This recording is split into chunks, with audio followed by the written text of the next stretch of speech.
Good morning students. BEd first year की paper contemporary India and education, समकालीन भारतीय समाज और शिक्षा के अंतर्गत आज अब हम देखने वाले हैं रूस शैक्षिक विचारकों में। अब तक हम लोगों ने भारतीय विचारकों के बारे में चर्चा की, तो आज हम पाश्चात्य विचारक में रूसों के शिक्षा संबंधी विचारों की चर्चा करेंगे।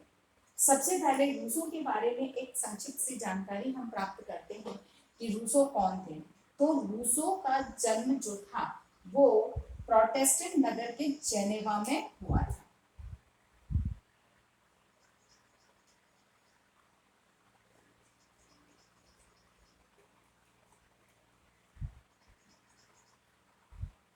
प्रोटेस्टेंट नगर के जेनेवा में 1712 ईस्वी में इनका जन्म हुआ था। यानी कि जब इनका जन्म हुआ उस समय उनके साम्राज्य में जेनेवा में लुई 15 का साम्राज्य था। यानी कि यहाँ पर शासक लुई 15वां था, लेकिन इसका जो साम्राज्य था वह पतनोन्मुख था, क्योंकि इसके साम्राज्य के अंदर एक तरह से कहा जाए कि इसके साम्राज्य में एक तो अराजकता थी, बहुत अराजकता थी,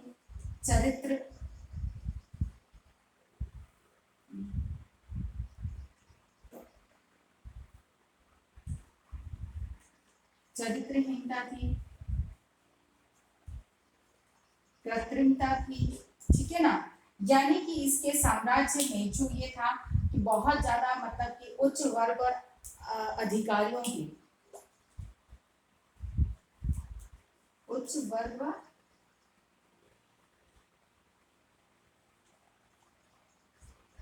अधिकारियों के अत्याचार,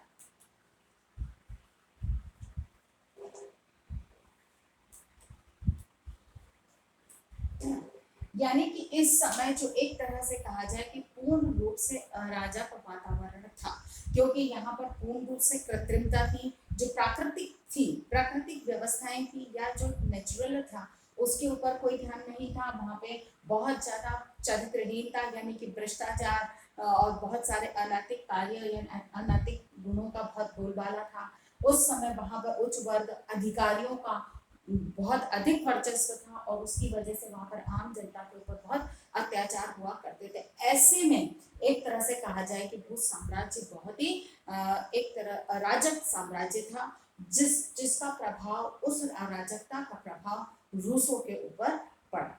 और रूसों चूंकि प्रारंभ से ही एक शिक्षा के क्षेत्र से या उनका रुचि उसमें रही, तो उन्होंने एक कहा जाए कि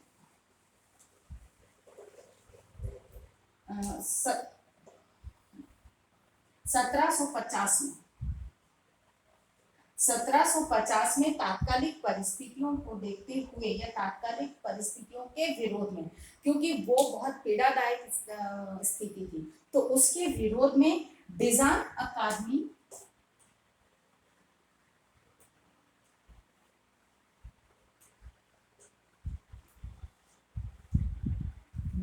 अकादमी में मतलब कि ये एक थी, उसके अंदर उन्होंने विज्ञान का नैतिकता पर प्रभाव, विज्ञान का नैतिकता पर प्रभाव और दूसरा जो था उनका वह मनुष्य की असमानता, मनुष्य की, ये दो निबंध थे।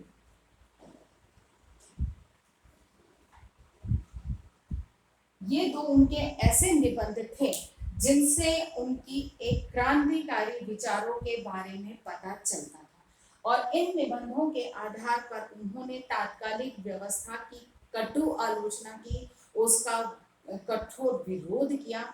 और इसी वजह से यही एक कारण था कि उनके ये क्रांतिकारी विचारों का प्रभाव तात्कालिक समाज पर पड़ने लगा और ऐसे में साम्राज्य को या शासन को ये महसूस, सरकार को ये महसूस होने लगा कि इनके विचारों से समाज की जनता में जागरूकता आ सकती है या हमारा जो बोलबाला है, हमारा वर्चस्व है वह मतलब कि हाईलाइट, मतलब एक वो लोगों को निशाने पर आ सकता है। इसीलिए अनिवार्य है कि इस बंदे की आवाज को रोका जाए, अर्थात कि रूसों के विचारों को रोकने के लिए, लोगों तक इनके विचार ना पहुंचे, इसके लिए उन्हें सरकार की तरफ से देश निकाला दिया गया, जिससे कि उन्होंने अपने जीवन के अंतिम वर्षों में निर्वासित जीवन को जिया था। और वही उसी निर्वासित जीवन के कारण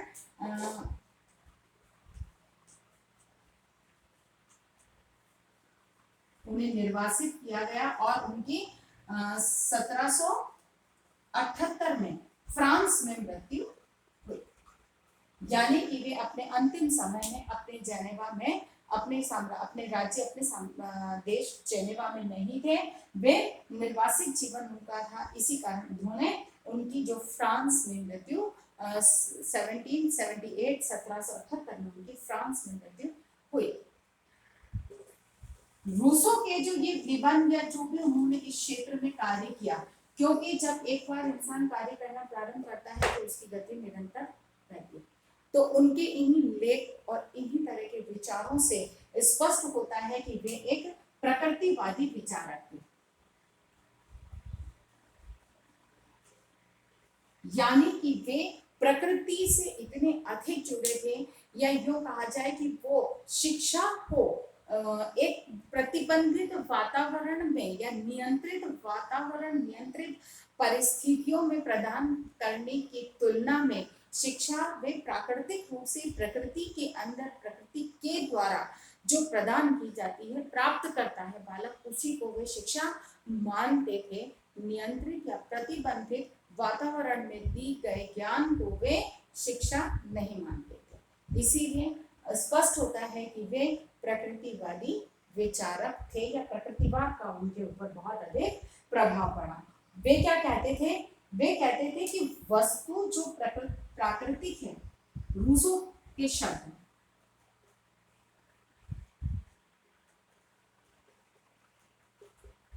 किससे पता चलता है कि वे प्रकृतिवादी थे? उनके विचार थे वस्तु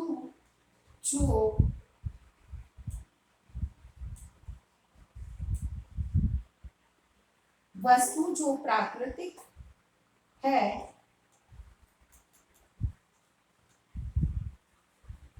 अच्छी है, यानी कि जो प्राकृतिक है वही अच्छी है, परंतु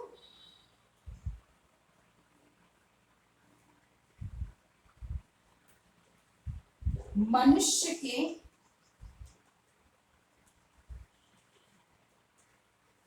हाथों में आकर खराब हो जाती है।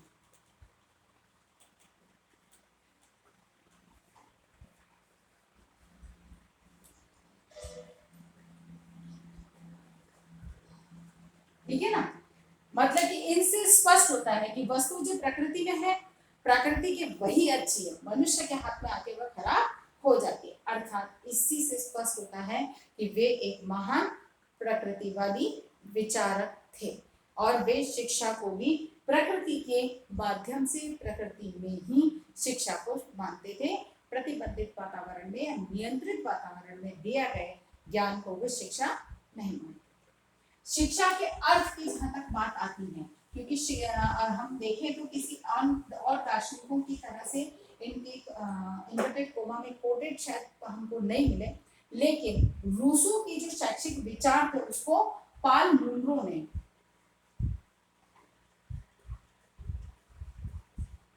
है ना, पाल मुनरो ने रूसों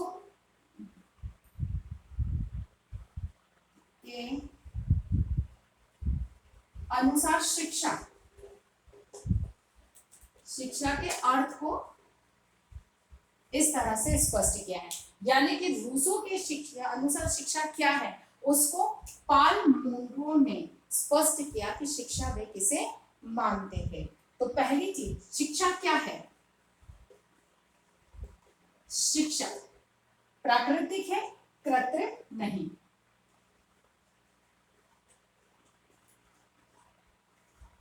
प्राकृतिक है,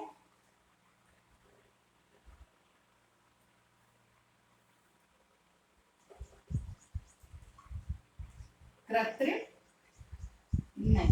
ठीक है ना, शिक्षा जो है वह प्राकृतिक है, ठीक है ना, वह कृत्रिम नहीं है। ठीक है, जो इन्होंने बात कही। दूसरी बात इन्होंने क्या कही थी कि शिक्षा आंतरिक विकास है, बाह्य नहीं।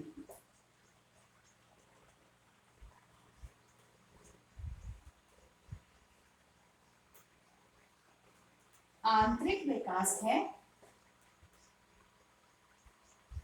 बाह्य नहीं। यानी कि बाहर से आंतरिक विकास है, उसके अंदर की जो है उनका आंतरिक शक्तियों का विकास ये शिक्षा है। बाहर से थोपा गया या बाहरी जो कृत्रिमता है उसके विकास को वे शिक्षा नहीं मानते थे। अगली बात थी आंतरिक प्रकृति दत्त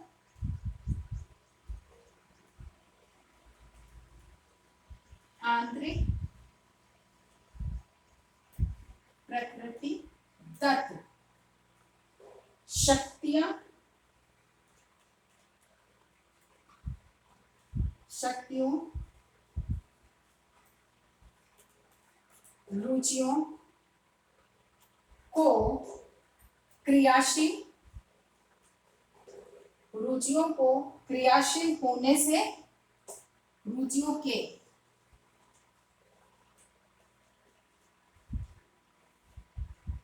क्रियाशील होने से शिक्षा प्राप्त होती है, बाह्य नहीं। बाह्य शक्तियों से नहीं। ठीक है ना, आंतरिक प्रकृति दत्त रुचियों शक्तियों व रुचियों के क्रियाशील होने में ही शिक्षा है। यानी कि शिक्षा क्या है?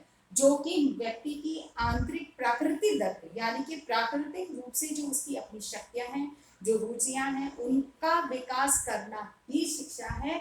बाहर से थोप कर, जैसे कि बालक को कविता लेखन में बहुत रुचि है और वो उसकी आंतरिक शक्ति है, उसको लिखना जानता लिख सकता है, तो उसी का विकास करना रूसों के अनुसार शिक्षा है।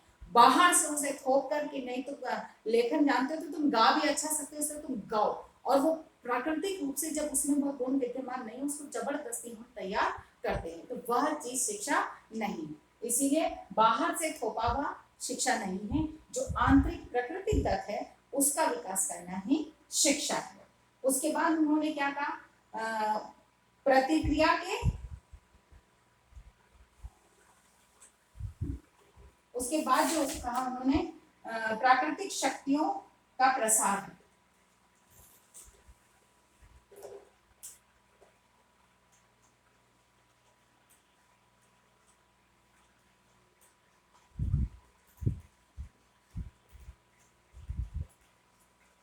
प्राकृतिक शक्तियों का प्रसार है, यानी कि इस चीज से स्पष्ट हो जाता है कि वे बिल्कुल प्रकृतिवादी थे। प्राकृतिक शक्तियां जो उसमें विद्यमान है उनका प्रसार, उनको फैलाना, उनका विकास करना ही शिक्षा है, बाह्य नहीं है। फिर वह स्वयं जीवन से है,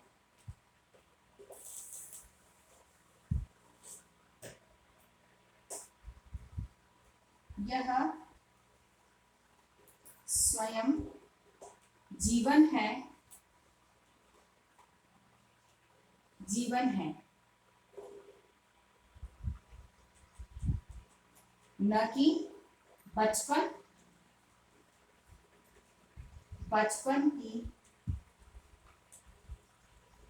रुचियों से दूर आगामी जीवन की तैयारी। बचपन की रुचियों से दूर आगामी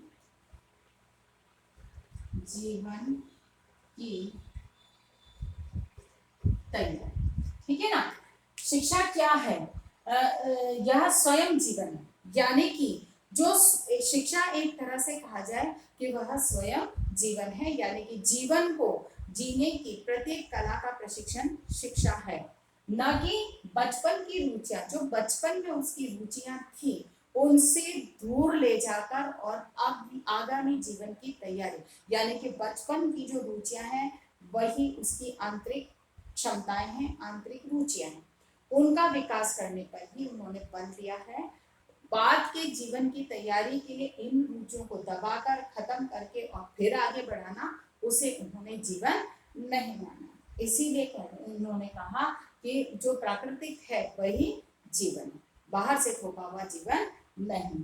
इस हिसाब से हम कह सकते हैं कि रूसो के अनुसार जो शिक्षा है वह कृत्रिमता से भरा नहीं होना चाहिए, वह बालक को प्राकृतिक रूप से उसकी प्राकृतिक क्षमताओं, रुचियों, शक्तियों का विकास मात्र ही शिक्षा है। जो रूसो के विचार, उनके अनुसार शिक्षा के उद्देश्य, रूसो के अनुसार शिक्षा के क्या उद्देश्य होने चाहिए या किस तरह से उन्होंने उद्देश्य को निर्धारित किया। तो पहला उद्देश्य है प्राकृतिक वातावरण प्रदान करना।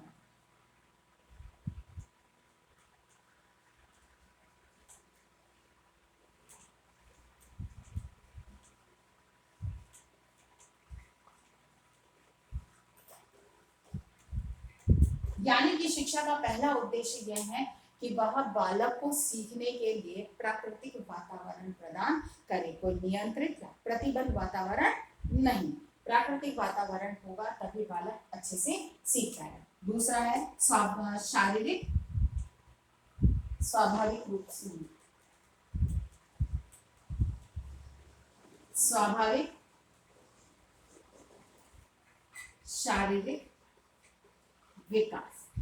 शिक्षा का अगला उद्देश्य है कि वह बालक के स्वाभाविक शारीरिक विकास में मदद करे, क्योंकि वे किसी कृत्रिमता पे वे कतई विश्वास नहीं करते थे, इसीलिए कृत्रिम रूप से कोई क्रिया या व्यवहार करने की अपेक्षा वे स्वाभाविक रूप से शारीरिक विकास के लिए जो संभव है, जो गतिविधियां, जो कार्य, जो योजनाएं, जो ज्ञान की आवश्यकता है वही प्रदान करना शिक्षा का कार्य है या उद्देश्य है। अगला है अनुभवों की प्राप्ति।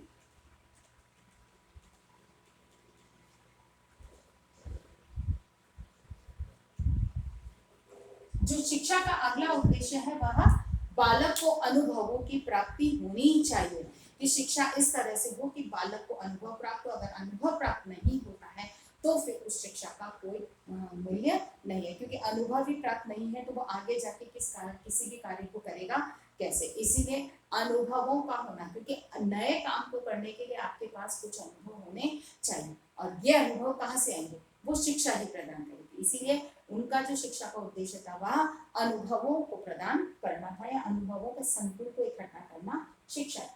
अगली बात है पुस्तकीय ज्ञान की अपेक्षा करके सीखना।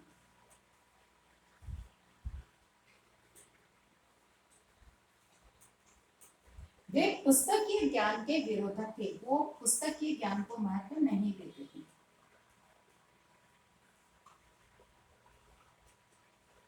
पुस्तकीय ज्ञान के आलोचक, वे पुस्तकीय ज्ञान को महत्व नहीं देते थे, क्योंकि पुस्तकीय ज्ञान उनको प्रतिबंधित या नियंत्रित या कृत्रिम दिखाई देता था। वे कहते थे कि बालक को करके सीखने के समस्त अवसर उपलब्ध होने चाहिए। जैसे हम कहते हैं कि बालक में नैतिक संस्कारों का विकास होना चाहिए, इसलिए उसको समाज के में कैसे व्यवहार करना चाहिए इसका उसे हम किताबों से उनसे केवल बता सकते हैं कि भाई समाज के बीच में आपको ऐसे व्यवहार करना चाहिए, लेकिन वास्तविक प्रशिक्षण कब मिलेगा, जब लोगों से वो मिलेगा, बात करेगा, उनके साथ व्यवहार करेगा। तो इसी चीज पर उन्होंने बल दिया कि पुस्तक ज्ञान की बजाय करके सीखने पर बल दिया जाए। फिर बाद में आता है आध्यात्मिक विचारों पर बल, आध्यात्मिकता पर बल।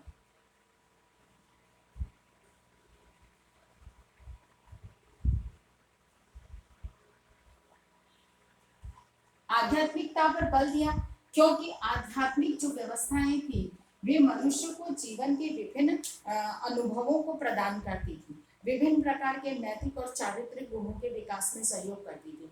और उस समय चारित्रिक हरण बहुत चरम सीमा पर हो चुका था, इसीलिए वे अध्यात्म से जुड़ने पर बल देते थे। इसीलिए शिक्षा वो जो बालक को आध्यात्मिक शिक्षा प्रदान करे, आध्यात्मिक बल प्रदान करे। अगली बात है पूर्ण वैयक्तिकता।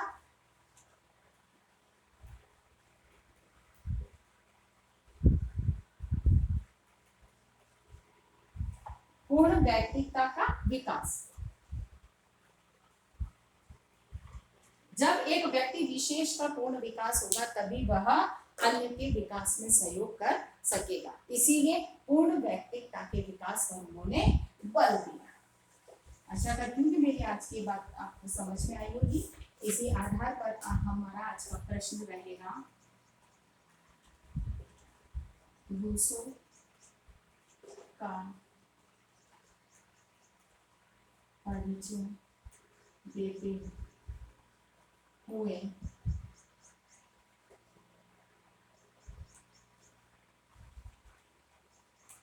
उनके अनुसार शिक्षा एवं शिक्षा के उद्देश्य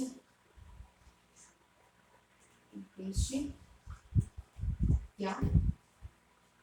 ठीक है, हमारा जो प्रश्न है रूसो के विचार, रूसो का परिचय देते हुए उनके अनुसार शिक्षा एवं शिक्षा के उद्देश्य क्या है, यानी कि शिक्षा का क्या अर्थ है और शिक्षा के उद्देश्य क्या है, तो इसको आपको स्पष्ट करना है। अपनी बात को समाप्त करने से पहले कोविड-19 की इस महामारी के दौर में अपने आप को सुरक्षित रखें। बहुत अधिक आवश्यकता होने पर घर से निकले, घर से बाहर निकल रहे हैं तो 3 बातों का ध्यान रखें। मुंह पर मास्क लगाएं, मास्क डबल मास्क लगाएं, सोशल डिस्टेंसिंग का पालन करें और अपने हाथों को सैनिटाइज करते रहें। स्वस्थ रहें, सुरक्षित रहें। धन्यवाद।